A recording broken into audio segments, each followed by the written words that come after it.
Welcome everyone. This is part 3 of our Innovation Kickstart webinar series, and this one is about getting things done. So it's about it's about goal setting, but how to get things done in a fast changing world, and particularly when you've got innovative ideas where you've got the great idea now and your team might be excited about it because somebody in there might have come up with the idea, or maybe you've got an idea from your customer and now you'd like to put this into practice, and then suddenly life gets in the way. And that's one of the challenges that we have in our world today that's changing so fast that it's hard to get even the basic things done, let alone some of your innovative ideas. And yet, if you don't put the time in and the effort and the focus to get those innovative ideas underway and implemented in your business, then you're going to be falling behind. And some of those things can be real game changers for you and possibly even for your industry, but only if you do something with them. So again, people know me, Gihan Pereira. I talk about leveraging the power of the individual, and I know many of you have already got my book, The Future of Leadership.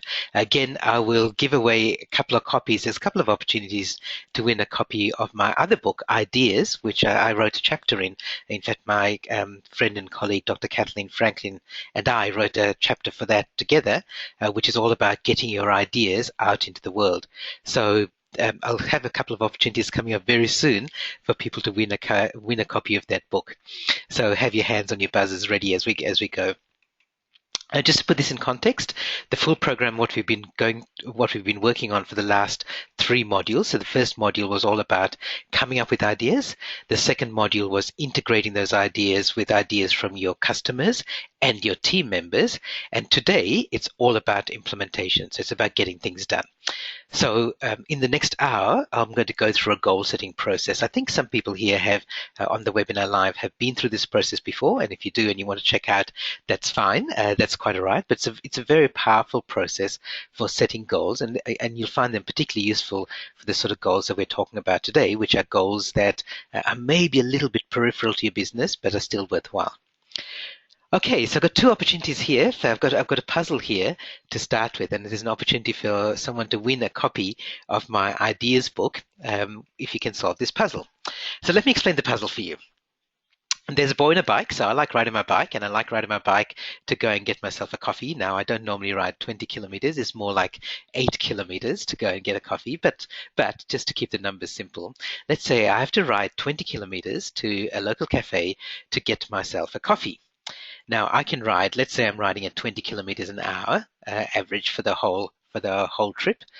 So I have to go and get myself a coffee. Now this is obviously not drawn to scale. And let's say at the same time that I leave home to go to get my coffee, there's a bee, which is also not drawn to scale, who can buzz along at 30 kilometers an hour and is heading in the same direction. So it's buzzing along, and obviously it's going to get there before I do. So what it does, is a very smart bee, it gets there, and when it gets there, it turns around immediately and flies back to me. And obviously I've progressed a little bit since then in the time that has been there and back. And then when it reaches me, it turns around again and then flies all the way to the cafe, gets there, turns around again, comes back to me, and so on. And obviously, as you can imagine, these become ever shortening distances until I get to the cafe, and then the bee stops. So the question is, how far does a bee fly in total? So you know that I have to ride 20 kilometers. The bee is obviously going to do more than 20, but to the nearest 10 kilometers, how far in total does it fly? And don't allow for things like having to decelerate and turn around. Just assume that it travels at a constant 30 kilometers an hour for its whole trip. Okay, so it's doing all of that, plus this, plus this, plus this, plus this, plus this, until it gets to the end. Okay, so I'd like to know how far it gets, and then I'll ask you, for the people who get the right answer, to explain why. And by the way, let me give you 5 possibilities, and I'd like you to the nearest 10 kilometers. Okay, so I see an answer coming in. In fact, I see a correct answer coming in. I'll just give it a couple more seconds in case anyone gets other answers.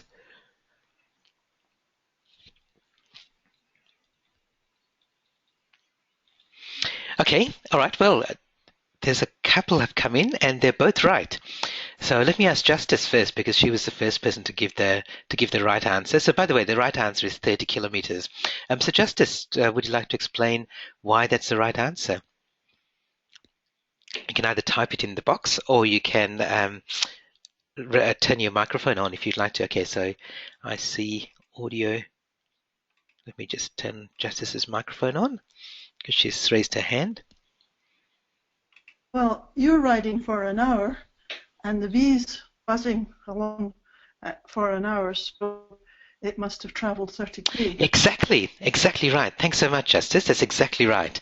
So some people, when they look at this question, they look at it and go, okay, that's very difficult to figure out because by the time the bee gets there, it's really taken how far would I have written in that time, and then comes back and tries to add up these numbers. But what Justice has done, and Anne has written the similar answer in the question box, is exactly right. That there's a simpler way to come to the answer, and that is to say that it takes me an hour to get there. The bee is traveling at 30, therefore it's 30 kilometers. Great. Thanks, Justice. I'll send you a copy of my book. And thanks everyone for playing. Okay, so the reason I shared that with you, apart from just having a little bit of an interesting way to start the webinar, was to say that sometimes there are quick ways to get to solutions, and I hope that this whole webinar series has been about that. That rather than you doing things the not necessarily the slow way, but the standard way and preserving the status quo, I hope you've come up with some ideas that will help you in this whole webinar series to get there faster and get to the answer faster. Okay, here's a lead in to today's webinar, and it's a research study that was done. It's become known now as the Good Samaritan study.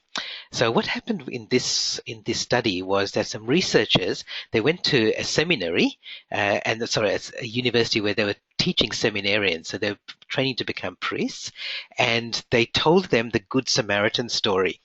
And you know the story of the Good Samaritan who found somebody lying by the side of the street and stopped to help when nobody else did.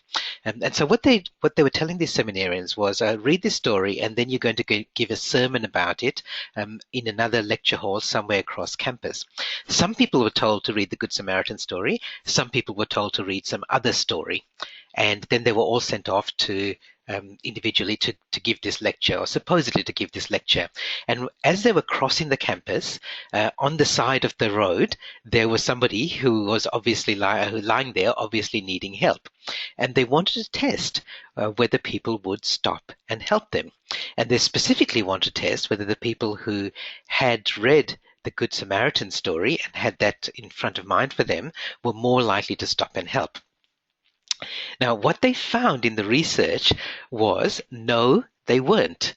The people who read the Good Samaritan story were just as likely or just as unlikely to stop as people who read and it's the other story. So my question for you is, there was one thing that made it more likely that people would stop for help. One thing over all the others. So my question for you is, what do you think that one thing was?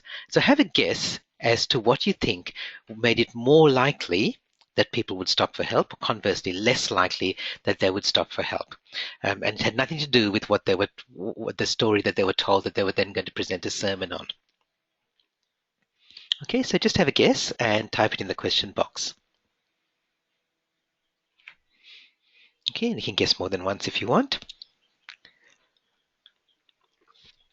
So I can tell you that so far a couple of answers have come in, which is not actually the right one. Yep, so 2 answers, which are not yet quite right. I'll read out the answer that came in. So one says convenience, so it wasn't just convenience. Personal experience, it wasn't personal experience. Someone else who was with them who asked, should we help? No, it wasn't that one either. The degree of help required, it wasn't that either. These are all good answers, right? And these are the sort of things that you might think were significant. Their clothes, no, it wasn't that either.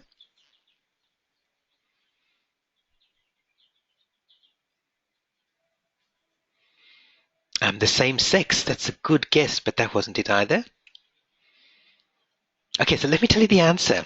Let's see, how busy they were that day if they had time. Great. Actually, Maxine, I'm glad I didn't stop before your answer because that's exactly right. So the key indicator, or the most reliable indicator of whether there was whether they stopped to help, was if they were told that if they were in a rush or not. So if they were told, oh, you need to get there because there's, the lecture's starting pretty soon and you're going to be late, then they would rush straight past this person who obviously needed help. If they were told they had a little bit of extra time, then they were happy to stop and help. So they're more likely to stop and help. So thanks, Maxine. I don't think I have your postal address. So if you can just type it in the question box for me, I'll send you a copy of the ideas book. Okay, so thank you. Thank you for sharing. And okay, so this one, this story I'm telling you, obviously because it's related to today's webinar, which is all about how to get things done in our fast-changing world. There's so many demands on our time, and it's not easy to do things, even important things, because other things get in the way. So life gets in the way. So let's look at how to make sure that we can actually implement the projects that we've got and the great ideas that you've picked up from this webinar series. So as we've been going through this whole series, I've told you, I've asked you to make a list of things that you'll do today, tomorrow, the next 2 weeks, or are you going to put them aside as 90-day projects? And when I say put them aside, I don't want you to put them aside and never get back to them. Let's talk about how to actually achieve them. And really, we're going to focus mostly on these 90-day projects today. However, I'd like you to think about all the things that you've written down over the last couple of modules, and let's look at how you prioritize them. Now, I have this little model that I think is quite useful in terms of setting priorities. So if you think about all the things, all the ideas that you've had, or ideas you've got for yourself, not just from this webinar series, you can group them into these 4 areas. So on one axis, there are some things that are easy to do and some things that are a little bit harder or more challenging. And there are also things which are less valuable to your business or your organization or your team or your customers. And there are others that are more valuable. Now you think, well, obviously what you want to do is go for the more valuable ones first. And that's kind of right. So I reckon what you should do is start, if you want a bit of a kickstart, which is what this webinar series is about, start by implementing some things that are easy to do and are valuable. And you decide what valuable means. Valuable to you, to your team, to your organization, to your customers and your stakeholders. So you decide what that is. So that's a good start because that gets you some momentum. Then look at a goal that's still valuable but is a little bit challenging, and initiate that. So get started on that. And what I'd like you to do at the end of this webinar is pick one of your more challenging goals and actually get started on that before, I would say before the end of this week, which is only a couple of days away. So just get started because that'll get your momentum going as well. And then what I'd also like you to do is pick one of the really big goals, something that'll inspire you. So it's challenging, but you know what? Maybe less valuable. So maybe other people don't see the value in it, but it's something that really turns you on, and look for that and then start working on one of those goals as well. And this quadrant here, which is easy but not really valuable, don't do that. That's just a waste of time. That's the sort of stuff that people do to distract themselves and to keep themselves away from doing the really important stuff. So don't do this stuff if it's easy but no one really cares. Okay, so this one here, this number 3, is quite interesting. I don't think that necessarily you should make that your prime focus. However, it is something that can really change the world. Okay, and it may be just changing your world, but it can be really, if it inspires you, there's a good chance it'll inspire others as well once they get to see what it's about. But you may need to convince them by actually getting some runs on the board.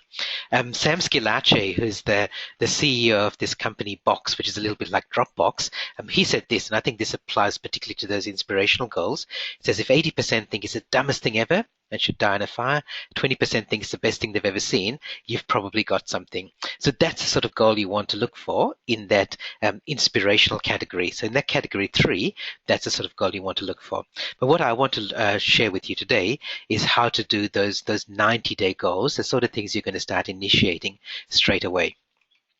Let me give you a couple of interesting newish sort of goals, newish sort of projects that I've seen recently.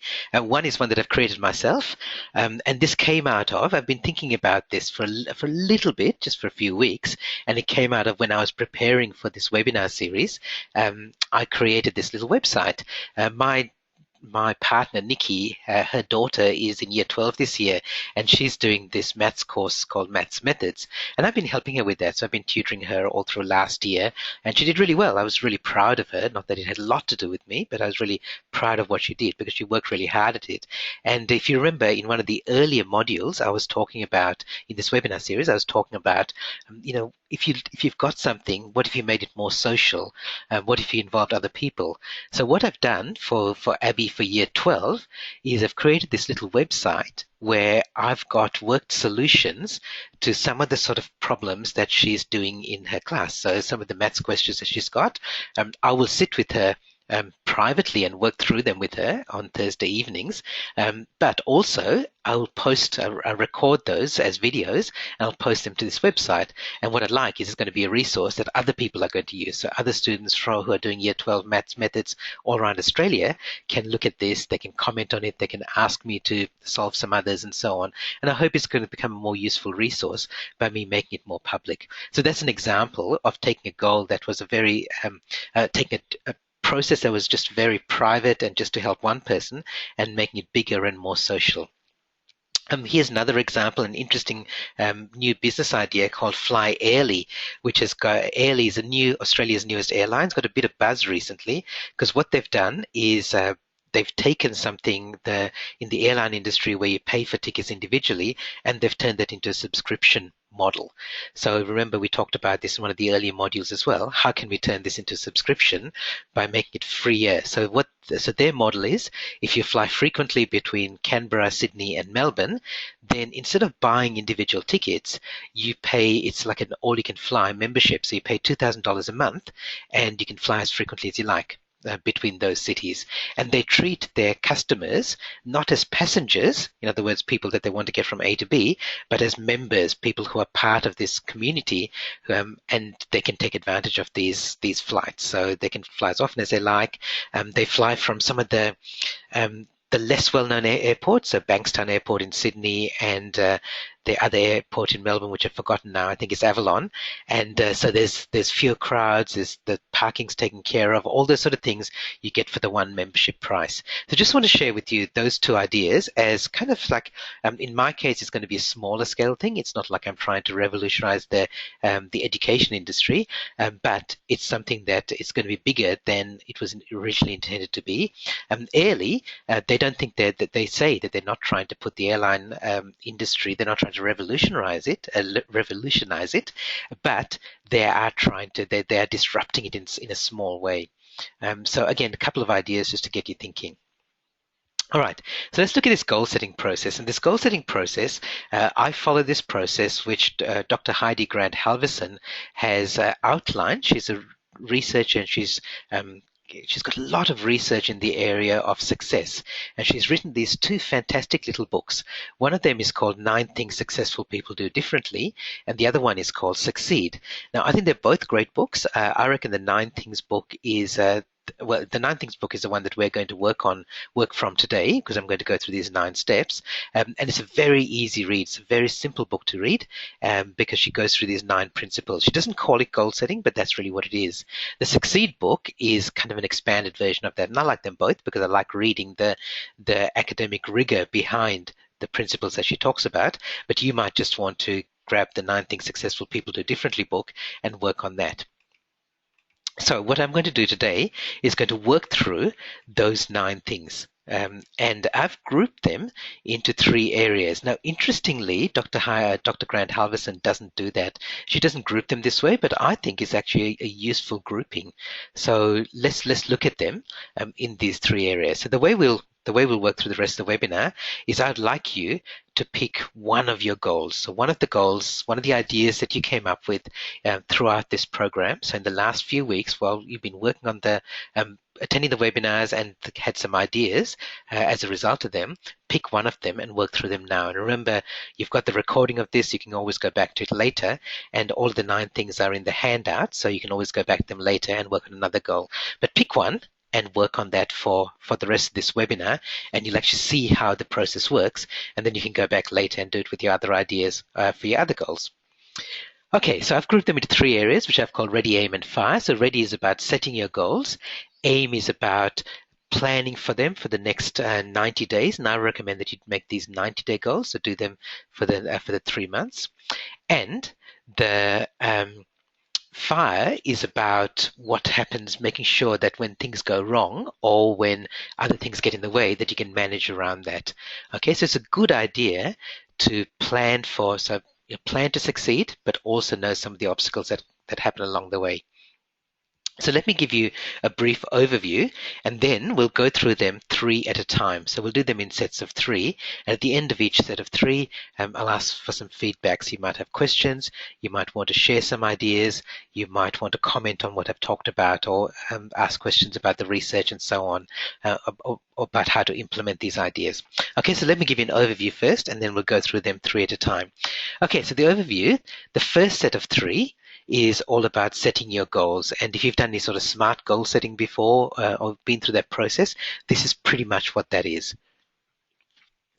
So get specific, know what you will do, not what you won't, and then be a realistic optimist. And I'll explain all of these as we go later. And the second set of goals is then, so the first set is now you've got a goal set. The second set is what happens as you're going through, as you're working through life over the next 3 months. Seize the moment, which is about planning, know what's left, not only what you've done so far, that's about progress, and get better, not just focus on getting better, not just being good, that's also about progress. And the last 3 are about avoiding obstacles and things that might get in the way as you go. So the first one is, oops, that last graphic didn't turn out very nicely.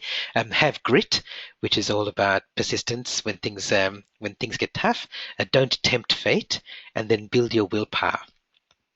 So those are things that we'll work through in the rest of this webinar, and I'd like you to, as I said, work on one of your goals as we go through. And we're going to talk about each of these in a lot more detail.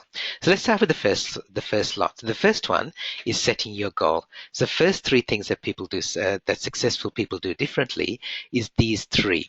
These 3 specifically. So it's get specific, know what you will do rather than what you won't, and be a realistic optimist. So let's look at what those three things are. So if I ask you, which of these, if you've got a goal, and it could be vague or specific, easy or difficult, which gives us 4 quadrants, which of those 4 quadrants do you think create the best goals? So if you just, in fact, I'll ask you to type in the question box.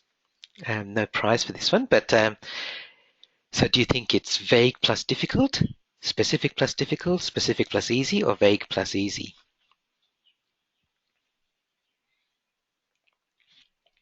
Okay, I see a difficult specific in there. Specific easy, difficult specific.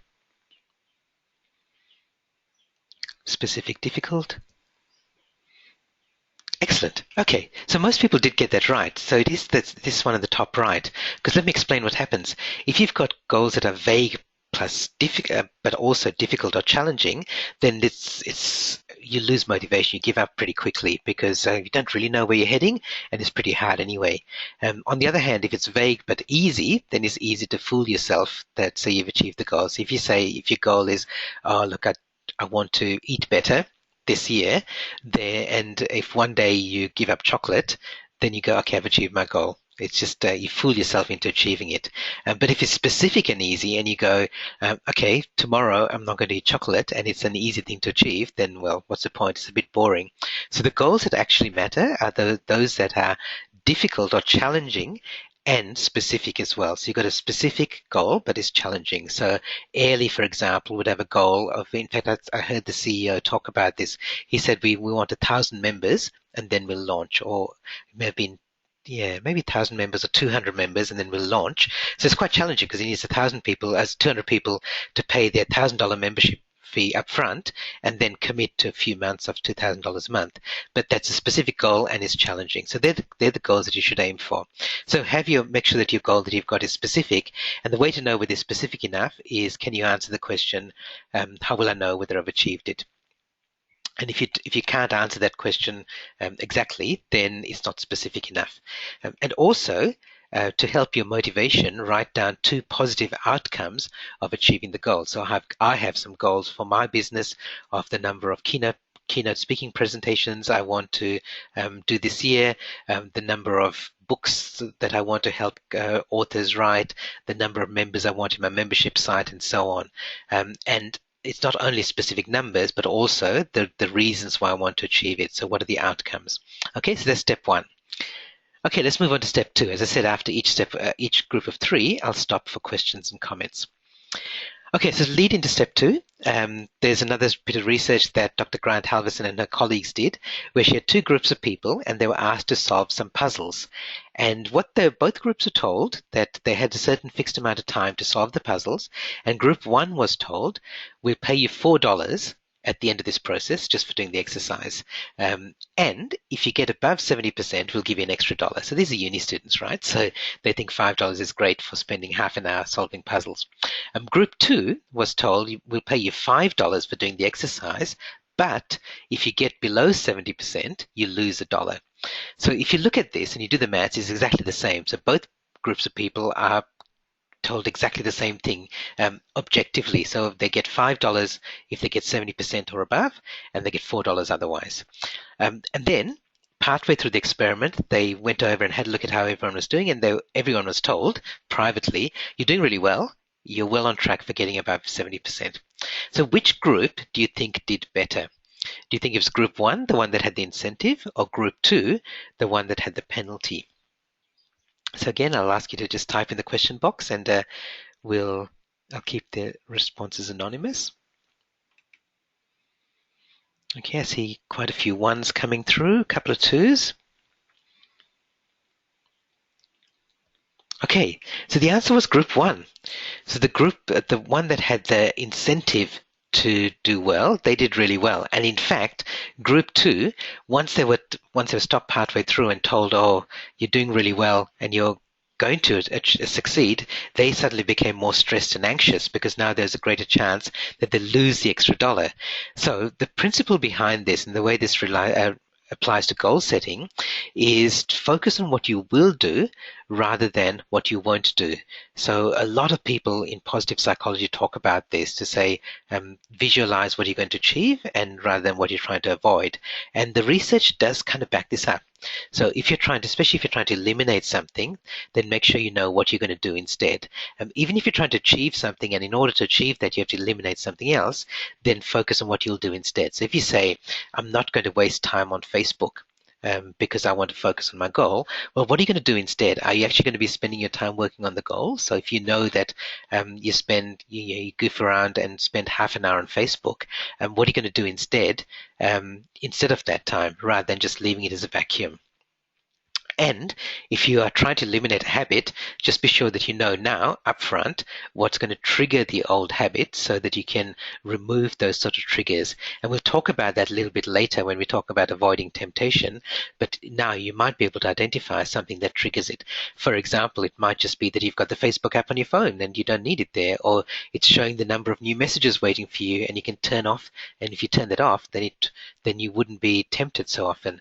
Or it rings a bell every time you get a new message on Facebook and you can turn off that notification. So think about things that you can do to eliminate the things that get in the way. We'll talk about that a little bit later, but right now make sure that your goal is written on what you will do and what you will achieve rather than what you won't. Okay, the third one in this group, again, let me lead into it by telling you about a research study that was done. So they looked at women who were just about to start a fitness program, a weight loss program, and they surveyed them. So these are women who are actually doing a real program, and they surveyed them before they started, and they asked them a number of questions. One of the questions was, do you think that you will succeed? And some said yes, some said no. Another question they asked was, do you think it'll be easy or not? And some said yes, some said no, that it would be easy, and some said no, it'll be difficult.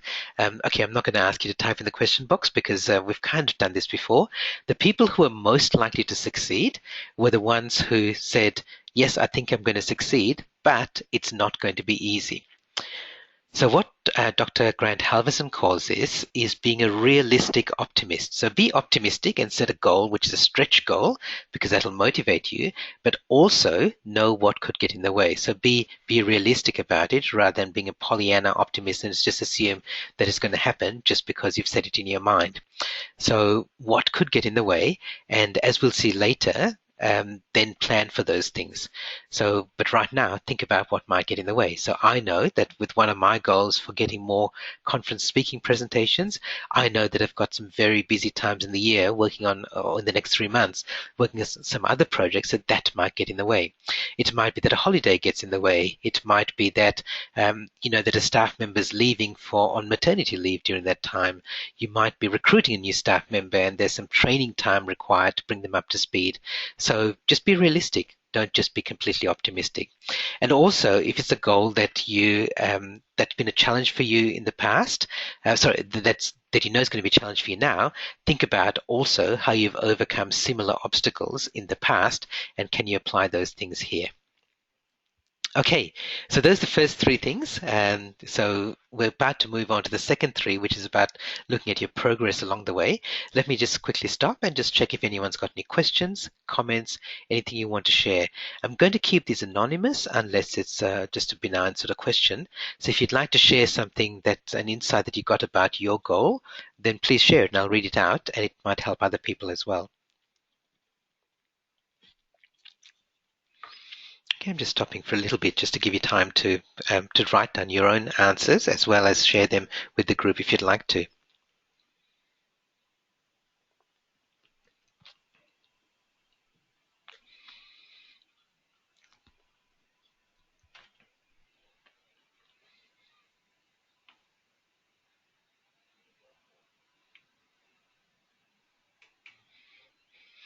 Okay, just an example. When I was thinking about that goal to help Abby with her maths homework, part of my being realistic around that is that I've had a little bit of time over the Christmas New Year break to do some of the work, record some of the videos, and I know that as we move into the year and things are going to get busy, I'm going to have less time doing that. So I have to be realistic about how much I can do in recording the videos. No problem at all with helping Abby individually, because I'll set aside as much time as I need for that. But then helping other people with the website, which I've got a little bit less incentive to do, that is going to be more of a challenge. So I'll have to figure out a way around that. And I have. But that was one of the things that I wrote down when I got to this point. Okay, let's continue. Okay, so the next three in the set, the second set, the next 3 in that, one of them is called Seize the Moment, then Know What's Left, rather than what you've done so far, and then focus on getting better, not just being good. So let's look at those 3 in a bit more detail. And again, you're working on the goal that you've set for yourself. So let's look at the first one. Again, I'll tell you about a research study that was done. So this was done in the US, where they have a shorter break over Christmas, and it's still the continuation of the university year, unlike here in Australia, where the university year ends at Christmas time. So the students were in a course, and the lecturer told them on the last day before they were going off for their Christmas holidays, the lecturer said, if you'd like to get extra credit for this course, then write an essay about what you did on the Christmas holidays and send it to me, email it to me 2 days before Christmas. So they had to do it while they were away. Now, all the students were given the same instructions, except half of them were given an extra instruction as well. So the half of them were told just what I just told you. The other half were told that, but they were also told, think now about when you're going to work on that essay. So they just had to think about it. They didn't have to tell the lecturer. They didn't have to put in their diaries. They didn't have to make a commitment. They just had to think about it, visualize when they were going to work on it. And they found that the students who actually thought about when they were going to do it were more than twice as likely to actually send in the essay, to hand in the essay to get the extra credit. So it was like significant amounts, like only 30% of them who didn't think about it handed in, and 70% of them who did handed it in.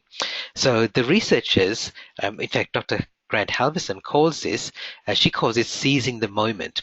And it just means making time in your diary and your calendar for working on your goals. because the research shows that the people who actually set aside time in their diaries for working on their goals are more likely to achieve them. Now, you might go, well, duh, that's obvious. That's definitely going to happen. But just think about your diary and your calendar. If you have a look at it, chances are that it's full of meetings, appointments, conferences, events. It's full of other people's goals, not yours. So make time for your own. I know there's somebody here on this webinar who does that very regularly, consistently, and very successfully. And I know she says it works really well for her. So please do that. This is one of my challenges, that it has been one of my challenges, that I only put other people's appointments in my calendar, and I'm now starting to put time for my own stuff as well. So figure out when and where you're going to work on your goals, and also what could get in the way when you're talking about calendars. So again, you just make sure that you put in your calendar things like other appointments, time that you're taking off for holidays, time that other people are taking off for holidays, and so on. Okay, so I see a comment coming in, and this from Gary. I'm sure he won't mind me saying that. That's an important point, Gihan. If we don't allocate time to advance projects that will help us achieve our goals, the busyness of business will get in the way. Exactly right, Gary.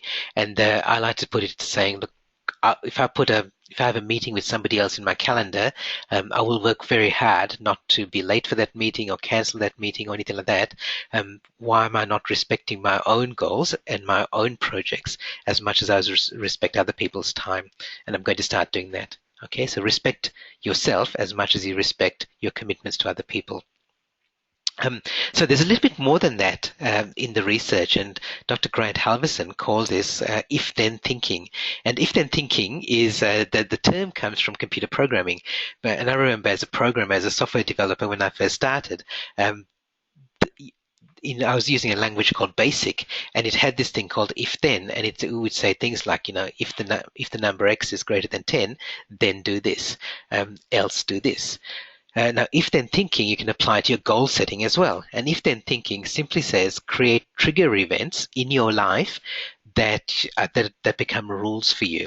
So rather than saying, okay, I'm just going to work on my goal when I have time to do it, then instead of doing that, have a trigger event. So trigger event might be something like this. If it's a weekly staff meeting, we start with our Innovation Insights. Innovation Insights is just a term that I made up based on for this webinar series, that you might say at every weekly staff meeting, we're going to start by having 5 minutes with people sharing ideas or interesting things that they came across in the last week. Okay, something like that. Rather than saying, we'll just make the time for it when it happens. You just start the meeting with that. When I wake up, I'll go to the gym. A nice simple rule. When I get back from lunch, I'll spend 30 minutes on whatever my big goal is. When I go shopping, I'll start with the fruit and veg aisle, so stock up with all the healthy stuff first, and maybe they'll be less tempted to go for the unhealthy stuff. So create these if-then rules. It's much easier to achieve your goals if you have routines and rules, much easier than trying to find the willpower and the discipline. I'm a big fan of having willpower, but I'm a bigger fan of having routine and rules, which then become habits. Okay, so that's that number 4 of the 9 things that successful people do differently. Here's number 5. There was some research done where people were asked to work on a project, and then they were stopped partway through the project, and the researchers looked at them, looked at what they'd done so far, and they said, oh, look, half the people were told, you're doing really well, there's 52% left to do, and the other half were told, you're doing really well, you've got 48% of the way through. Okay, so which group do you think was more likely to complete the project? Now, this project that was given, again, it was like kind of like solving puzzles, and the puzzles were impossible puzzles, some of them. So eventually people would have to give up. Who are the ones who are most likely to give up later, if you like, or to persist more?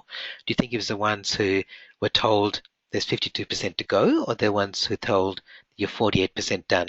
So just type in the question box which one you think. So 48% I see here, 52 to do, 52,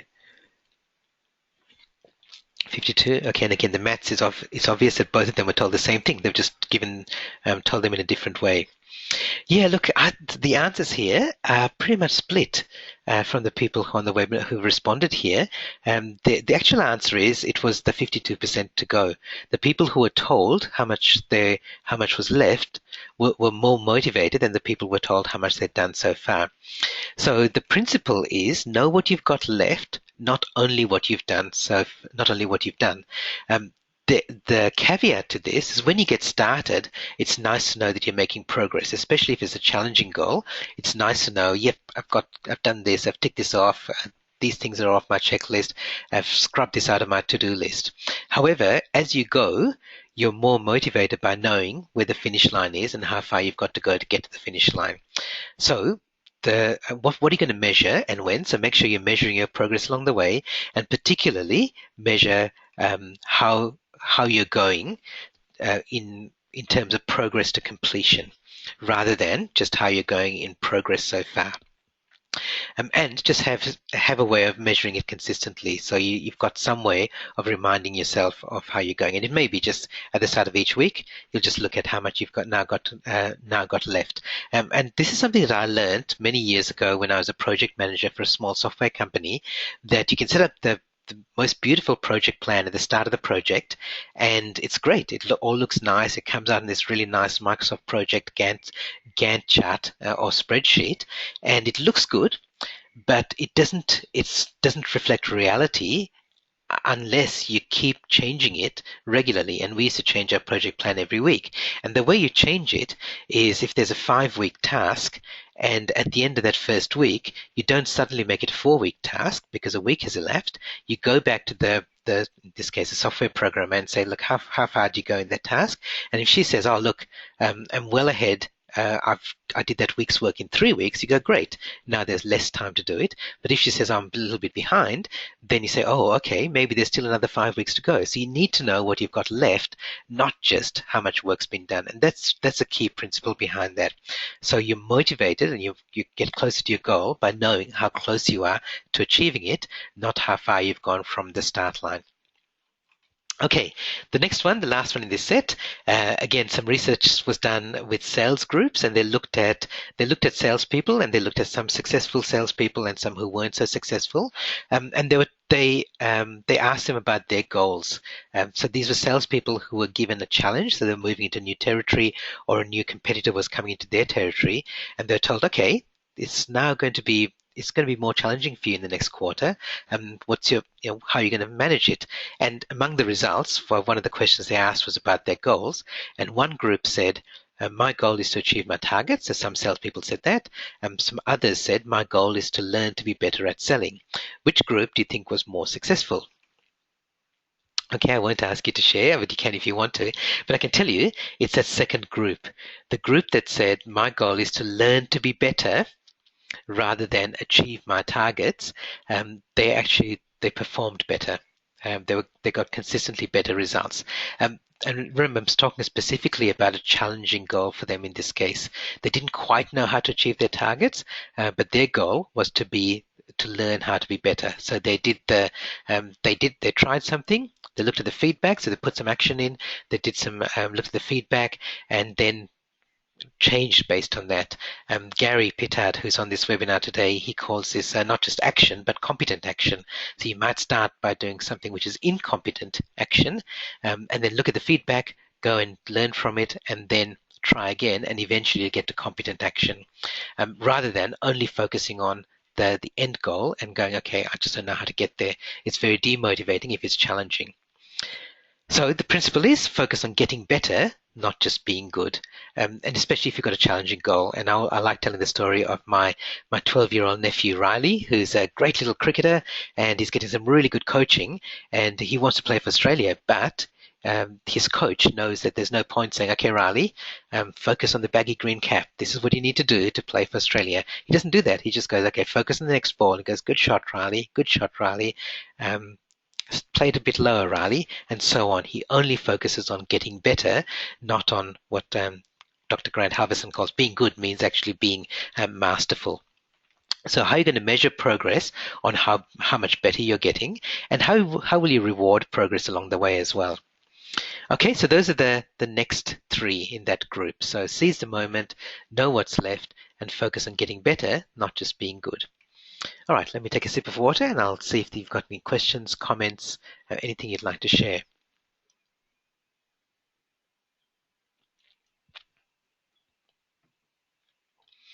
Okay, and the if-then thinking is great. Yep, absolutely is. Thanks, Mark.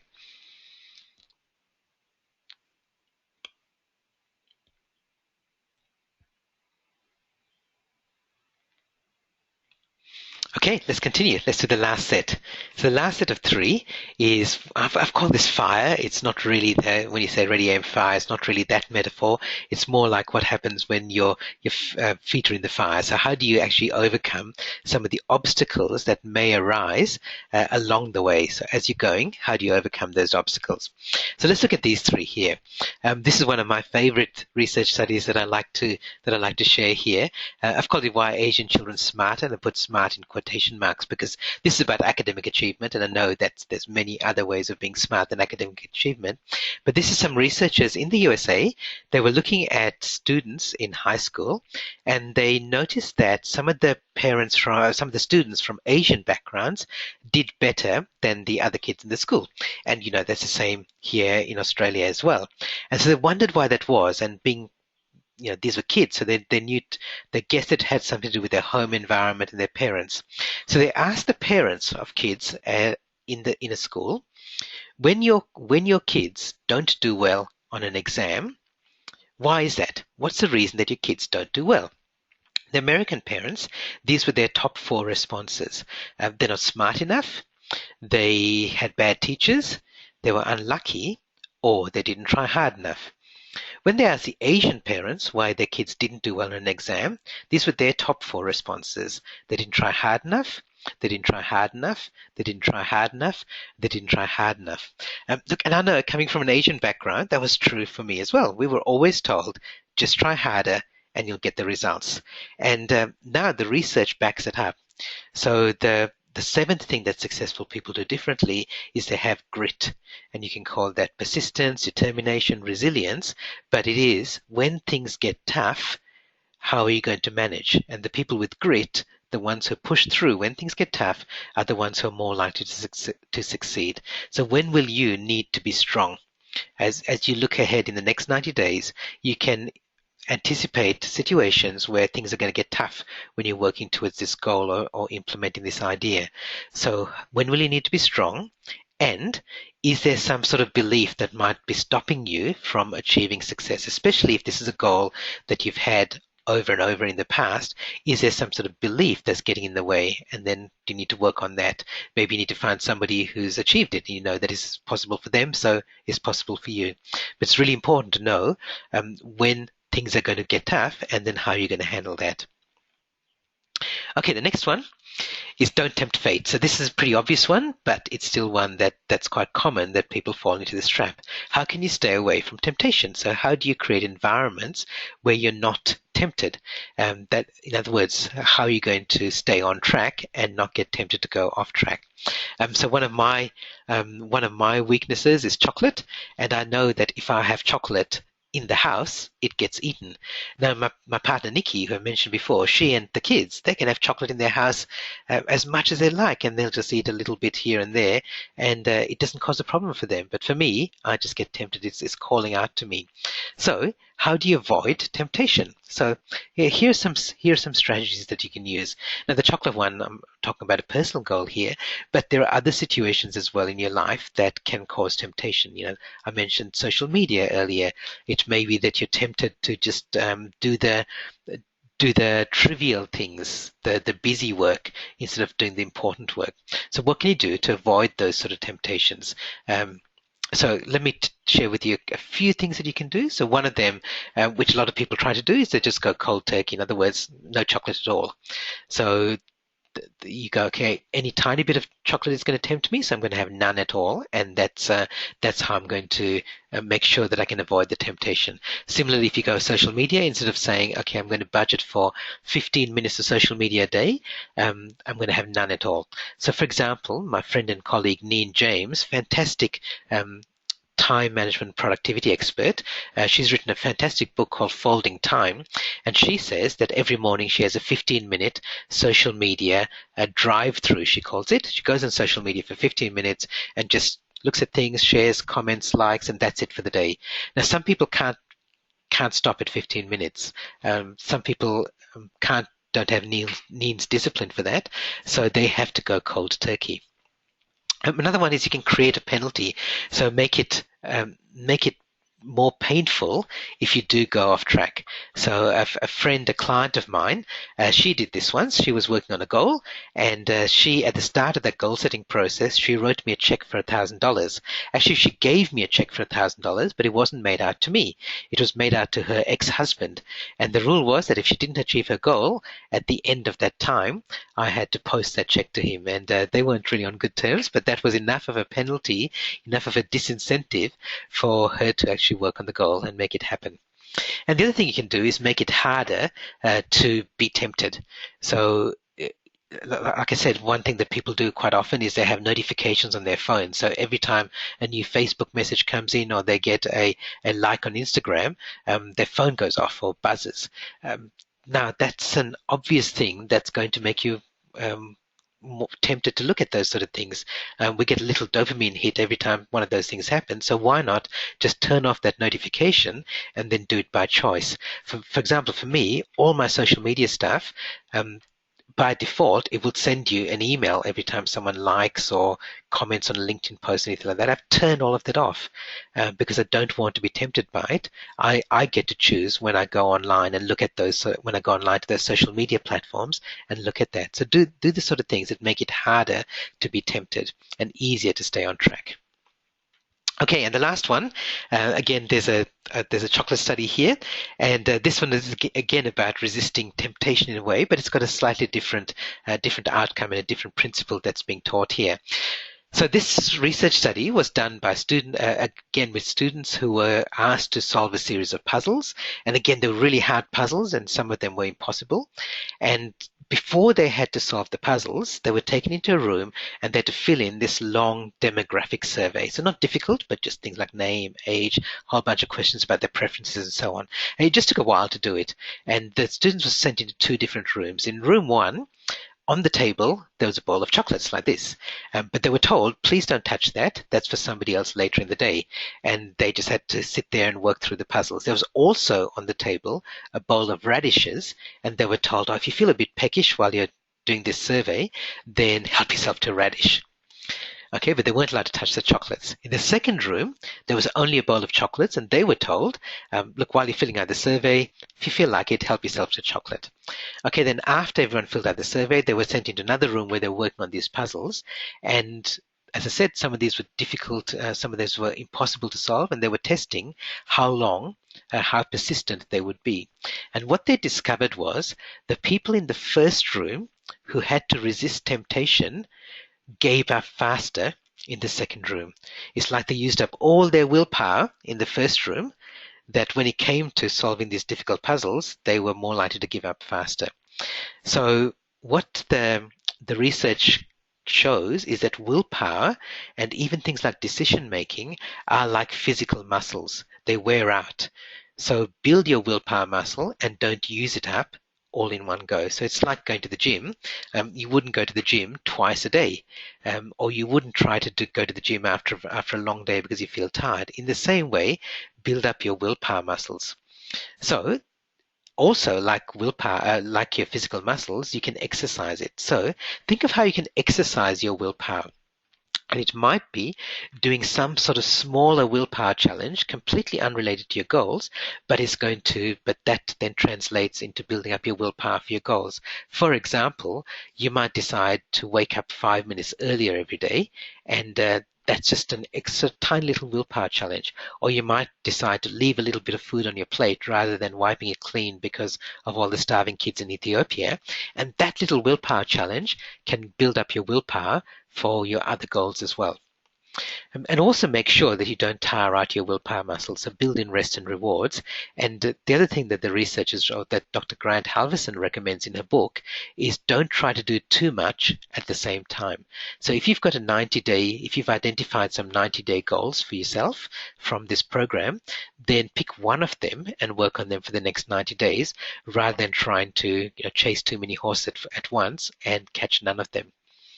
Okay, so figure out, as you go through this process, you might identify a number of goals to work on, but only work on one of them at a time.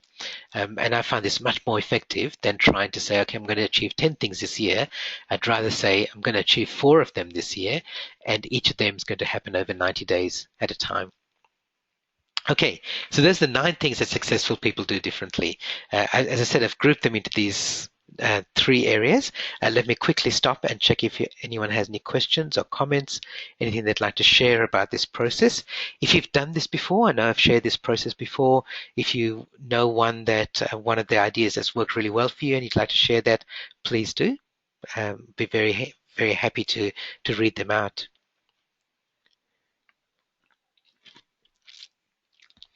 Yeah, seize the moment. I think that's right, and it's related to that earlier point that Mark made about if-then thinking.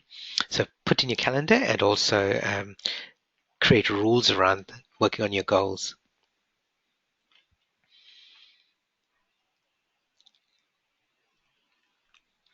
Okay, I'm just waiting to see if anyone else has got any comments.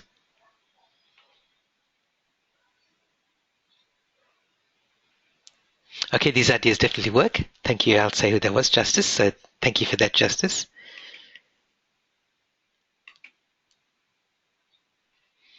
Okay, so we've come to the end of this webinar, this goal setting process. In case you missed the book, it is 9 Things Successful People Do Differently by Dr. Heidi Grant Halverson.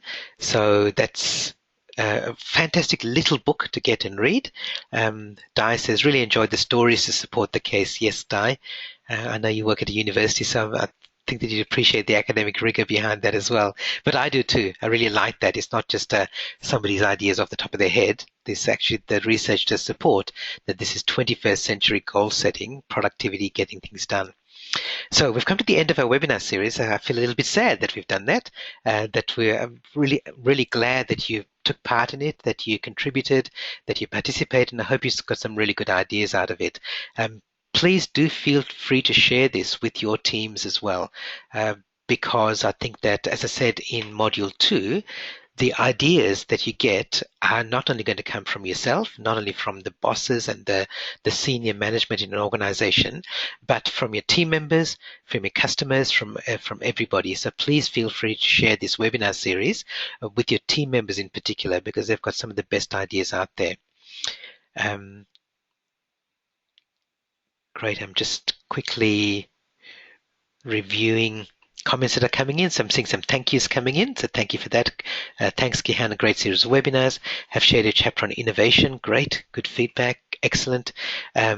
So please feel free to share that. You have my permission to share it within your team, within your organization, because I'd love other people to also get value from this, because innovation is everybody's business now, and it's going to be a key driver for success in any organization.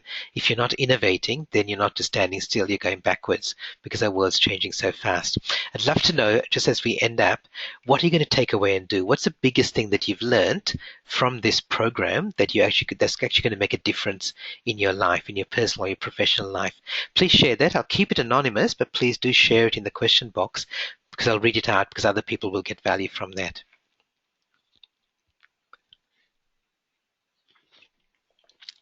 Okay, I see quite a few more thank yous coming in, so thank you for that. 90-day goal is one of them. Divide my tasks into the 3 categories. It'll help my focus. Fantastic.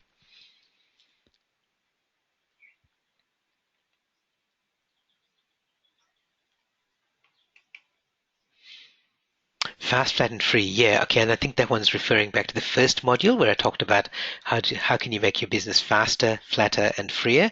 And there are 24 questions you can ask, and I'd be astonished if you asked those questions and didn't come up with at least 2 or 3 really good ideas that you can implement and implement as 90-day projects, I'd say. Another comment, I have some time set aside each Monday to focus on projects, but the time is invariably eaten up by other things. I'm going to truly try to keep that time for me. Fantastic, really great idea. I do the similar thing. I set aside Fridays. So my Fridays are set aside in my mind and in practice for non-client work. Now, sometimes client work spills into my Fridays, but that's by my choice. My idea is that Fridays, like I try not to work on the weekends. Fridays is my non-client day where I can work on the business, on these ideas. So maybe that's the thing that you need to do. During summer, I make my after afternoons, after lunchtime, similarly to work on these ideas. Again, an idea that I got from Gary Pittard. So Gary, who's here on the webinar, Gary says, can't remember exactly the way you did it as put it, Gary. So if you type it in the question box, I'll read it out for you. But it's like, don't do activities that don't have to be daytime activities during daytime. So, during working hours when other people are around, when you can make appointments, meetings, phone calls, interact with other people, then don't do your other stuff that during that time. If you need to do stuff after hours, do that after hours time, and don't let that leak into your daytime. So that's another good routine for me to get into. Okay, great. Thank you, everyone. Thank you so much for taking part in this webinar series. It's the first time I've run this webinar series, but I plan to run it regularly. You're always welcome to come back, whether you pay or not. You have my an ongoing invitation to come back. So if you'd like to do a refresher course the next time I run this webinar series and you see me announce it, then just drop me a line and say that you've attended before and you'd like to attend again, and I'll send you the link to register. You don't have to pay again. Thanks everyone for taking part. I really appreciate you being part of the first time running through this, and I will send you a copy to the recordings and the handouts later today. Thanks everyone, and all the best for innovation in your business. Bye for now.